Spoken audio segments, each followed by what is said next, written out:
આજની ધૂન બાકી રહી, કાલે ગઈશ. આ શનિવારની મારી પ્રિય ધૂન છે.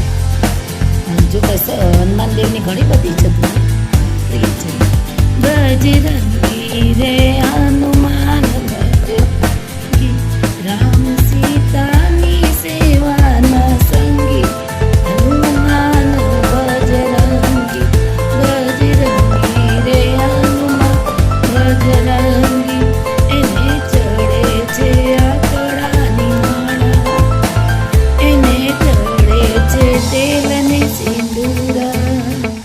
રામ સીતાની સેવાના સંગી, હનુમાન બજરંગી.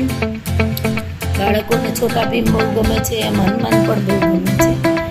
તો એના વિશે પણ થોડો પ્રકાશ પાડવો જરૂરી છે. તો હનુમાનની વાર્તા કઈ, હનુમાન નાનેથી કેવા હતા, કેવી રીતે મોટા બન્યા, સિંદૂરવાળા કેવી રીતે બન્યા, કેટલો ટાઈમ રામની જોડે રહ્યા, અને કેવો દરિયો કૂદીને લંકામાં ગયા, ત્યાં જઈને શું કર્યું, આ બધી આખી વાર્તા